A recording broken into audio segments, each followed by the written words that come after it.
61ನೇ ಹುಟ್ಟುಹಬ್ಬ ನಮ್ಮ ನಾಯಕರಿಗೆ ಮಾಗಡಿ ವಿಧಾನಸಭಾ ಕ್ಷೇತ್ರದ ಶಾಸಕರು ನಮ್ಮ ನೆಚ್ಚಿನ ನಾಯಕರಾದಂಥ ಬಾಲಣ್ಣವ್ರಿಗೆ ಇವತ್ತು 61ನೇ ಹುಟ್ಟುಹಬ್ಬದ ಶುಭಾಶಯಗಳನ್ನ ಬಾಲಣ್ಣವರ ಎಲ್ಲ ಯುವಕರ ಪಡೆ ಮತ್ತು ಎಲ್ಲ ಪುರಸಭಾ ಸದಸ್ಯರು ಅಭಿಮಾನಿ ವರ್ಗದವರ ವತಿಯಿಂದ ಇವತ್ತು ವಿಜೃಂಭಣೆಯಿಂದ ಮಾಗಡಿ ಗಣೇಶೋತ್ಸವದ ಗಣೇಶನ ದೇವಸ್ಥಾನಕ್ಕೆ ಪೂಜೆಯನ್ನು ಸಲ್ಲಿಸುವ ಮುಖೇನ ಅವ್ರಿಗೆ ಪೂಜೆಯನ್ನು ಸಲ್ಲಿಸಿ ಅವ್ರಿಗೆ ಐಶ್ವರ್ಯ ಆರೋಗ್ಯವನ್ನು ಕೊಡಲಿ, ಮುಂದಿನ ದಿನಗಳಲ್ಲಿ ಅವರು ಮಂತ್ರಿಗಳಾಗಲಿ ಅಂತೇಳಿ ಬೇಡ್ಕೊಂಡು ತದನಂತರ ಅಲ್ಲಿ ಬಂದಂಥವ್ರಿಗೆಲ್ಲರಿಗೂ ಸಹ ಅನ್ನದಾಸೋಹ ಅನ್ನ ಸಂತರ್ಪಣೆಯನ್ನು ಸಹ ಇಟ್ಕೊಂಡು ಕೇಕನ್ನು ಕಟ್ ಮಾಡಿ ವಿಜೃಂಭಣೆಯಿಂದ ಇಲ್ಲಿ ಆಚರಣೆ ಮಾಡಿ ತದನಂತರ ಪುರಸಭೆಗೆ ಬಂದು ಪುರಸಭೆಯಲ್ಲಿ ನಮ್ಮ ಶೈಲಜಾ ಮೇಡಮ್ನವರು ಎಲ್ಲ ಪೌರಕಾರ್ಮಿಕರಿಗೆ ಎಲ್ಲ ವಸ್ತ್ರವನ್ನು ಬಟ್ಟೆ ದಾನವನ್ನು ಮಾಡುವ ಮುಖೇನ ತದನಂತರ ಹಾಸ್ಪಿಟ್ಲಲ್ಲಿ ಏನು ಅಭಿಮಾನಿಗಳ ಬಳಗದಿಂದ ನಡೆದಂತಹ ಹಣ್ಣು ಹಂಪಲು ವಿತರಣೆ ರೋಗಿಗಳಿಗೆ, ಒಳ ರೋಗಿಗಳಿಗೆ, ಹೊರ ರೋಗಿಗಳಿಗೆ ಮತ್ತು ಎಲ್ಲ ನೌಕರ ವೃಂದದವರೆಗೂ ಸಹ ಒಂದು ಹಣ್ಣು ಹಂಪಲುಗಳನ್ನ ಕೊಟ್ಟಿದ್ದಾರೆ. ಅದಲ್ಲದಲ್ಲೇ ನಮ್ಮ ಇವತ್ತು ಕೆಂಚೇಗೌಡರು ಸಹ ಆ ಭಾಗದಲ್ಲಿ ಒಂದು ಬಾಲಣ್ಣವರ ಬರ್ತ್ಡೇನ ಹುಟ್ಟಿದಾಗ ಒಬ್ಬಟ್ಟು ಊಟ ಹಾಕೋ ಸಮೇತ ಅಲ್ಲಿ ಮಾಡ್ತಾಯಿದ್ದಾರೆ. ಕುದೂರು ಭಾಗದಲ್ಲಿ ಮಾಡ್ತಾಯಿದ್ದಾರೆ, ತಿಪ್ಸಂದ್ರ ಭಾಗದಲ್ಲಿ, ಬಿಡದಿ ಹೋಬಳಿನಲ್ಲಿ ಎಲ್ಲ ಕಡೆನೂ ಭಾಗದಲ್ಲಿ ಮತ್ತು ನಮ್ಮ ರಂಗನಾಥ ಸ್ವಾಮಿ ದೇವಸ್ಥಾನ ಟ್ರಸ್ಟ್ ವತಿಯಿಂದ ಇವತ್ತು ಅಲ್ಲೂ ಸಹ ಎಲ್ಲ ಗೌರ್ಮೆಂಟ್ ಶಾಲೆ ಎಲ್ಲ ಮಕ್ಕಳಿಗೂ ಸಹ ಸಿಹಿನ ಹಂಚುವ ಒಂದು ಕಾರ್ಯಕ್ರಮವನ್ನು ವಿಜೃಂಭಣೆಯಿಂದ ಇವತ್ತು ಮಾಡ್ತಾಯಿದ್ದಾರೆ. ನಾವಾದರೂ ಕೇಳ್ಕೊಳ್ಳೋದಿಷ್ಟೇ, ಮಾಗಡಿ ರಂಗನಾಥ ಸ್ವಾಮಿ ಸೋಮೇಶ್ವರನಲ್ಲಿ ಯಾಕೆಂದರೆ ಮಾಗಡಿ ತಾಲೂಕು ಯಾವ ಮಟ್ಟದಲ್ಲಿ ಅಭಿವೃದ್ಧಿ ಆಗ್ತಾಯಿದ್ದು ನೋಡ್ತಾ ಇದ್ದೀರಾ ಇವತ್ತು. ಯಾಕೆಂದರೆ ಸರ್ಕಾರ ಇದೇನೋ ಕೆಲಸ ಮಾಡ್ಬೋದು ಅನ್ನೋಕ್ಕೆ ತೋರಿಸ್ಕೊಡ್ತಾ ಇದ್ದಾರೆ ಬಾಲಣ್ಣವರು. ಹೆಚ್ಚಿನ ರೀತಿಯಲ್ಲಿ ಕೋಟ್ಯಾಂತರ ರೂಪಾಯಿ ಇವತ್ತು ನಾವು ಕಾವೇರಿ ನೀರನ್ನ ಮಾಗಡಿ ತಾಲೂಕಿನವ್ರು ಕುಡಿಬೋದಾ ಅಂತ ಕನಸಿತ್ತು ಅವತ್ತು.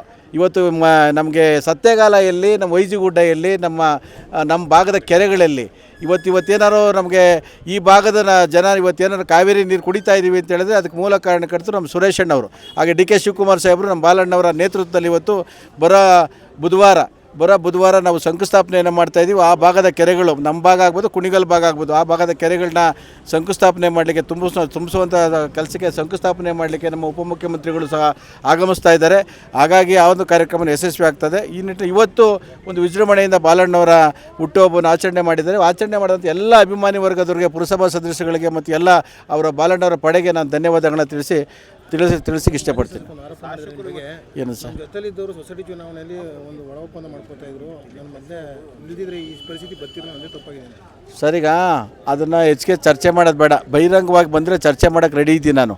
ಯಾಕೆಂದರೆ ನಾವು ಎಲ್ಲ ಒಂದು ಕಡೆ ಸಹಕಾರ ಸಂಸ್ಥೆಗಳು ಹಾಳಾಗಬಾರ್ದು, ಚುನಾವಣೆಯನ್ನು ಮಾಡಿ ದುಂದುವೆಚ್ಚಗಳನ್ನ ಮಾಡಿದೆ. ಯಾಕೆಂದರೆ ಅದು ಬರೋವಂಥ ಪ್ರಾಫಿಟ್ ಇವತ್ತು ಚಕ್ರಬಾಯಿ ಸೊಸೈಟಿ ಚುನಾವಣೆ ಆಯಿತು, ನಾನೇ ಪ್ರಯತ್ನ ಪಟ್ಟೆ, ಮಾಡೋದು ಬೇಡ, ನೀವು ಸ್ವಲ್ಪ ಹಂಚ್ಕೊಳ್ಳಿ, ನಾವು ಹಂಚ್ಕೊಳ್ತೀವಿ, 3-4 ನೀವು ತಗೊಳ್ಳಿ ಅಂತೇಳಿ ನಾನು ಸಹ ನಮ್ಮ ನಾಯಕರ ಹತ್ರ ಚರ್ಚೆ ಮಾಡಿ, ನಮ್ಮ ತಮಾಜಣ್ಣವ್ರ ಹತ್ರ ಚರ್ಚೆ ಮಾಡಿ ಚುನಾವಣೆ ಆಗೋದು ಬೇಡ ಅಂತೇಳಿ ನಾನೇ ಚರ್ಚೆ ಮಾಡಿದ್ದೀನಿ ಅವ್ರ ಮುಖಂಡರುಗಳ ಜೊತೆ. ಸರ್ ನಾನೇ ಸಾಕ್ಷಿ ಇದ್ದೀನಲ್ಲ ಸರ್, ನಾನೇ ಸಾಕ್ಷಿ ಇದ್ದೀನಿ.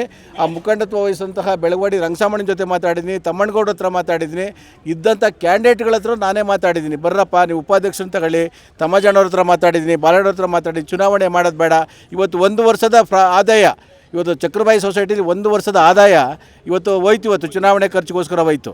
ಮತ್ತು ಮನಸ್ತಾಪಗಳು ಸ್ಟಾರ್ಟ್ ಆಗ್ತವೆ. ಹಾಗಾಗಿ ಬೇಡ ಅಂತ ಹೇಳ್ತಾ ಇದ್ದೀವಿ ಅಷ್ಟೇ. ಆಗಿನ ಕಾಲದಲ್ಲೂ ಅಷ್ಟೇ ಸರ್, ಚುನಾವಣೆ ಮಾಡೋ ಗಟ್ಟಾಗಿ ನಾವು ಚುನಾವಣೆ ಮಾಡ್ತೀವಿ, ರಣತಂತ್ರ ರೂಪಿಸಿ ಮಾಡ್ತೀವಿ, ನಾವೇನು ಬೇಡ ಅಂತ ಹೇಳೋಕೆ ಹೋಗ್ತಿರ್ಲಿಲ್ಲ.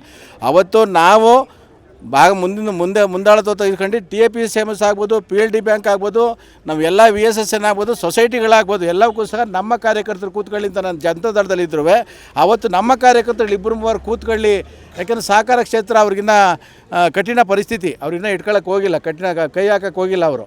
ಹಾಗಾಗಿ ಕಠಿಣ ಪರಿಸ್ಥಿತಿ ಇದೆಯಲ್ಲ, ಆ ಮಟ್ಟದಲ್ಲಿ ನಮ್ಮ ಮುಖಂಡರುಗಳು ಯಾರು ಕೂತ್ಕೊಳ್ಳಿ ಅಂತ ನಾವು ಪ್ರಯತ್ನ ಪಡ್ತೀವಿ. ಬಿಟ್ಟರೆ ಇದರಲ್ಲಿ ಯಾವುದೇ ಅವ್ರಿಗೇನು ಕೆಳಗಡೆ ಆಗಬೇಕು, ನಾವು ಮೇಲಾಗಬೇಕು ಅನ್ನೋದಿಲ್ಲ ಸರ್. ಸಹಕಾರ ಸಂಸ್ಥೆಗಳು ಉಳಿಬೇಕು ಅನ್ನೋ ನಿಟ್ಟಿನಲ್ಲಿ ನಾವು ಕೆಲಸ ಮಾಡ್ತಾಯಿದ್ದೋ ಅಷ್ಟೇ. ಅವ್ರಿಗೇನು ಕಿವಿ ಚುಚ್ಚಿ ಎಲ್ಲಿ ಸರ್ ಸರ್, ಈಗ ಚುನಾವಣೆಯಲ್ಲಿ ಅಕ್ರಮ ನಡೆದಿದೆ ಅಂತ ಹೇಳಿದ್ರೆ ಅವ್ರದ್ದೇ ಆದಂಥ ಕಾರ್ಯಪಡೆ ಇತ್ತು, ಕಾರ್ಯಕರ್ತರಿದ್ದರು. ನಮ್ಮನೆ ಎಲ್ಲ ಸ್ಥಾನಕ್ಕೂ 11 ಸ್ಥಾನಕ್ಕೂ ಸ್ಪರ್ಧಿಗಳು ಮಾಡಿದರು. ಆ ಸ್ಪರ್ಧೆ ಮಾಡಿದಂಥ ಅಭ್ಯರ್ಥಿಗಳೇನು ಮಾಡ್ತಾಯಿದ್ರು, ಮುಖಂಡರುಗಳೇನು ಮಾಡ್ತಾರೆ, ಅಕ್ರಮ ನಡಿಬೇಕಾದ್ರೆ ಅವ್ರಿಗೂ ನ್ಯಾಯ ಕೇಳೋ ಹಕ್ಕಿದೆಯಲ್ಲ, ಕೇಳ್ಬೋದಾಗಿತ್ತಲ್ಲ. ಇದೆಲ್ಲ ಸುಮ್ಮನೆ ಏನು ಹೇಳ್ತಾರೆ, ಕೆಳಗಡೆ ಬಿದ್ದರೂ ಮೀಸೆ ಮಣ್ಣಾಗಲಿಲ್ಲ ಅಂತ ಹೇಳ್ತಾರೆ. ಇವೆಲ್ಲ ದೋಷಾರೋಪಣೆ ಮಾಡಬಾರ್ದು ಸರ್. ಈಗ ಎಲ್ಲದು ತಮಾಜಿಗೆ ಬೇಕಾ, ಅಶೋಕಣ್ಣನಿಗೆ ಬೇಕಾ ಅಂತ ಹೇಳ್ತಾರೆ ಸರ್. ಮೂಲ ಇವತ್ತು BDC ಬ್ಯಾಂಕಲ್ಲಿ ಅಧ್ಯಕ್ಷರಾಗಲಿಕ್ಕೆ ಕಾರಣ ಇವತ್ತು ಮದರ್ ಸಂಸ್ಥೆ ಇವತ್ತು ಚಕ್ರಬಾವಿನಲ್ಲಿ ಅವರು ಚುನಾವಣೆ ನಿಂತ್ಕೊಳ್ಳೇಬೇಕು. ಚುನಾವಣೆ ನಿಂತ್ಕೊಂಡ್ರೆ ಅಲ್ಲಿ ಆಗುವಂಥ ಅಲ್ಲಿ ಅಧ್ಯಕ್ಷರು ಕಂಟಿನ್ಯೂ ಆಗುವಂಥ ಕೆಲಸ. ಹಾಗಾಗಿ ಅದನ್ನು ಮಾಡಿದರೆ ಎಲ್ಲನೂ ಅವ್ರ ಮನೆಗೆ ಬೇಕಾ ಅಂತ ಹೇಳಿದ್ರು. ಇವತ್ತು 40 ವರ್ಷಗಳಿಂದ ಅದೇನೋ ಅಧಿಕಾರ ಸಿಗೋಸ್ಕರ ಕುಬ್ಜ ಮಾಡ್ಕೊಂಬಿಟ್ಟಿದ್ದಾರೆ, ಅದು ಆರೋಪಗಳು ಮಾಡ್ತಾರೆ. ಅವೆಲ್ಲ ಪದಗಳು ನಮಗೆ ಉಪಯೋಗಿಸೋಕ್ಕೆ ಬರೋದಿಲ್ಲ. ಇವತ್ತೇನಾದರೂ ಆ ಥರ ಏನಾದ್ರು ಆಗಿದ್ದರೆ ಇವನು 11 ಸ್ಥಾನಗಳಿಗೂ ಅಭ್ಯರ್ಥಿಗಳನ್ನಾಗಿ ಚುನಾವಣೆ ಮಾಡಿದ್ರಿ ನೀವು. ಇವತ್ತು ಜನ ತೀರ್ಮಾನ ಮಾಡ್ಬೋದಾಗಿತ್ತಲ್ಲ, ಇವತ್ತು ಯಾಕೆ ಜನ ತೀರ್ಮಾನ ಮಾಡಲಿಲ್ಲ? ಇವತ್ತು ಅಭ್ಯರ್ಥಿಗಳು ನಿಂತ್ಕೊಂಡಂಥ ಅಭ್ಯರ್ಥಿಗಳು ಪಾಪ ನನ್ನ ಕಾಂಟ್ಯಾಕ್ಟಲ್ಲಿ ಇದ್ದರು ಪಾಪ, ಅವ್ರ ನೋವುಗಳನ್ನ ಮಾತ್ರ ಹೇಳ್ಕೊಂಡಿದ್ದಾರೆ ಆಯಿತಾ. ಚುನಾವಣೆ ಮಾಡಬೇಕಾದ್ರೆ ಗೊತ್ತು ರಣತಂತ್ರಗಳು ಯಾವ ಥರ ರೂಪಿಸ್ಬೇಕು ಅಂತ ಗೊತ್ತು, ಚುನಾವಣೆ ಆಗಿದೆ. ಆದರೆ ಏನಕ್ಕೆ ಇವತ್ತು ಒಂದು ಸೀಟ್ನೂ ಗೆಲ್ಲಕ್ಕಾಗಲಿಲ್ಲ? ಅವ್ರು ತಗೊಂಡಂಥ ಮತಗಳು ನೋಡಿದ್ದೀರಾ? ನಮಗೆ ಯಾಕೆಂದರೆ ಅವ್ರ ಸ್ನೇಹಿತರು ಎಲ್ಲ ನಾವೆಲ್ಲ ಒಂದೇ ಸ್ನೇಹಿತರುಗಳು ನಾವೆಲ್ಲ, ಅದ್ರ ಒಂದು ನೋವಾಗುತ್ತೆ. ನಾವು ಹೇಳೋದಂತೆ ಈ ರಾಜಕೀಯನ ಸಹಕಾರ ಕ್ಷೇತ್ರ ರಾಜಕೀಯ ತರೋದು ಬೇಡ, ಸಹಕಾರ ಸಂಸ್ಥೆಗಳು ಒಳ್ಳೆ ರೀತಿಯಲ್ಲಿ ಬೆಳವಣಿಗೆ ಆಗಲಿ ಅಂತ ನಾವು ಕೇಳ್ಕೊಳ್ತೀವಿ ಅಷ್ಟೇ. ಅದು ಬಿಟ್ಟರೆ ಬೇರೆ ನಾವು ನಿಮ್ಮನ್ನು ಕೆಳಗಡೆ ಮಾಡಬೇಕು, ನಾವು ಮೇಲಾಗಬೇಕು ಅನ್ನೋದೇನಿಲ್ಲ. ನಾವೆಲ್ಲಿದ್ರೂ ಸರ್, ನಾನು ಯಾವುದೇ ಪಕ್ಷದಲ್ಲಿದ್ದರೂ ನಿಯತ್ತಾಗಿ ಕೆಲಸ ಮಾಡ್ತೀವಿ ಸರ್. ಒಂದು ಪಕ್ಷದಲ್ಲಿ ಏನಿದ್ದು ಆ ಪಕ್ಷದ ಪರವಾಗಿ ನಿಯತ್ತಾಗಿ ಕೆಲಸ ಮಾಡ್ತೀವಿ. ಹಾಗಾಗಿ ಸಹಕಾರ ಕ್ಷೇತ್ರ ರಾಜಕೀಯ ತರೋದು ಬೇಡ ಅಂತೇಳಿ ನನ್ನ ಭಾವನೆಯಲ್ಲಿ ನಾವೆಲ್ಲ ಪ್ರಯತ್ನ ಪಟ್ಟಿದ್ದೀವಿ. ನಾನೇ ಪ್ರಯತ್ನ ಪಟ್ಟಿದ್ದೀನಿ, ಪ್ರಯತ್ನ ಪಟ್ಟು ಆಗಿದ್ದು ಅದು ಆಗಿಲ್ಲ. ಚುನಾವಣೆ ಮಾಡಿದ್ದಾರೆ, ಚುನಾವಣೆ ಗೊತ್ತಾಗಿದೆ ಸರ್, ಮಾಡಲಿ, ಅದಕ್ಕೆ ಅಭ್ಯಂತರ ಹೇಳಿಲ್ಲ ಸರ್. ಕಾನೂನು ಏನೋ ಅಕ್ರಮ ಇದ್ದರೆ ಸಾಬೀತುಪಡಿಸಲಿ, ಅದನ್ನು ಕಾನೂನು ಕ್ರಮ ಮಾಡಲಿ ಸರ್. ಅದಕ್ಕೆ ಅಭ್ಯಂತರ ಮಾಡೋಕ್ಕಾಗುತ್ತೆ ಸರ್. ಅಲ್ಲಿ ಬೇಕಾದ್ರೆ ನ್ಯಾಯ ಸಿಗಲಿ ಸರ್ ಅವ್ರಿಗೆ. ಆ ಥರ ಏನಾರು ಆಗಿದ್ದರೆ ಅಲ್ಲಿ ನ್ಯಾಯ ಸಿಗಲಿ ಸರ್. ಚುನಾವಣೆ ಕೌಂಟಿಂಗ್ ಮಾಡಬೇಕಾದ್ರೂ ಅಭ್ಯರ್ಥಿಗಳು ಸೈನ್ ಹಾಕಿದ್ದಾರೆ ಸರ್. ಎಲ್ಲಿ ಅಕ್ರಮ ನಡೀತದೆ ಸರ್? ಅಕ್ರಮನಲ್ಲಿ ಕೆಲ್ಲಾಗುತ್ತೆ ಅಂತೇಳಿ ಏನೋ ಬೋಗಸ್ ಓಟ್ ಆಗಿದೆಯಾ? ಹೋಗಲಿ, ಹೌದು, ಅವ್ರ ಮಕ್ಕಳನ್ನ ಈಗ ನನ್ನ ತಾಯಿ ನನ್ನ ತಾಯಿ ಗೊತ್ತಾಗಲ್ಲ, ಕಣ್ಣು ಕಾಣಲ್ಲ, ಗೊತ್ತಾಗಲ್ಲ ಅಂತ ಹೇಳಿದಾಗ ಅವ್ರ ಮಗನ ಯಾರೋ ಕರ್ಕೊಂಡೋಗಿ ಓಟ್ ಹಾಕೋ ಸಂಸ್ಕೃತಿ ಇದೆ ಸಹಕಾರ ಕ್ಷೇತ್ರದಲ್ಲಿ. ಎಲ್ಲಿ ಮಾಡಲಿ ಸರ್, ಪ್ರೂಫ್ ಮಾಡಲಿ ಸರ್. ಆ ಥರ ಯಾವುದೂ ಇಲ್ಲ. 5-6 ಓಟ್ರೆ ಯಾವ ಡಿಫ್ರೆನ್ಸ್ ಗೆದ್ದಿಲ್ಲ ಸರ್, ಗೆದ್ದಿಲ್ಲ ಸರ್. ಅವ್ರ ತಂದೆ ತಾಯಿದು ಕರ್ಕೊಂಡೋಗಿರ್ಬೋದು, ಅವ್ರ ತಂದೆ ತಾಯಿಯಿಂದ ಕ್ಯಾಂಡಿಡೇಟ್ ಕೇಳಬಹುದಾಗಿತ್ತು.